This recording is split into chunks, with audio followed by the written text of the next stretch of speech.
Hi, my name is Paul, username Pacovali, and this is the presentation about my final internship at Asaphus Vision.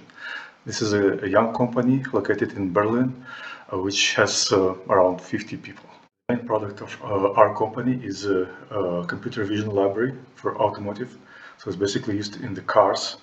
And what it does is recognizes the face, where's the driver sitting, where's head rotated, whether eyes are opened or closed, or the orientation of the eyesight, so whether I look forward or maybe to the right or to the left, and it detects the mood of the driver. Maybe he sleeps, maybe he's awake, maybe they smile, maybe they cry or angry, and depending on that, decisions are made by the assisting software, maybe to stop the car or to activate or deactivate the airbag. Besides the main product, the library, we have a couple of internal products. So our library is very connected to neural networks and machine learning and stuff. So we have to produce the data to train our models. So that's why we have a video recording tool which produces our training data. Then it annotates the videos. So the frame rate and the resolution, which is important. So all our videos are standardized and at standard frame rate and stuff. And then we use this recording tool to also test new features. So if something is implemented, then it firstly is tested with the recording tool. So we can have visual outputs. Then we have demos. So obviously we sell our product to other companies, and of course we have to show off everything in the best way, so that those demos are very convenient tool.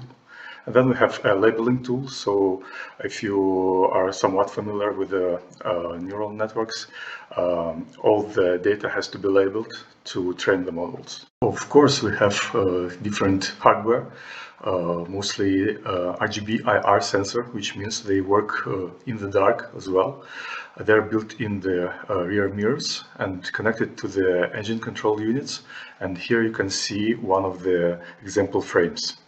I am an embedded software engineer, and my main duties are integration of new drivers and software, integration of new hardware, like those cameras we have, and creation of new testing pipelines and updating of existing ones. Then, of course, writing tests, unit tests, integration tests, bugs fixing, and maintenance of the existing code base, and of course feature implementation. Our software is security related, so it's very regulated field, and we are protecting lives, so we have a lot of different coding standards. So if you are complaining about Norminet and stuff, you know nothing about Misra and AutoSAR. So those are Norminet on steroids, I would say. Then we have static code analysis to check all these rules, and you cannot skip it. So deep thought, we have our deep thought, we have our Norminet, we had Google coding guidelines, C-line format, and all cool stuff, and it's quite interesting. And a few words about our stack. So this is the embedded part, Green Hills, Multi-ID, and Integrity OS. We use three main IDEs. It's VS Code, Visual Studio, and Eclipse. Then Jenkins and GitLab are our CI tools. Then we use, of course, Docker, Meson building system, Google Test, and languages are C++, C, and Python.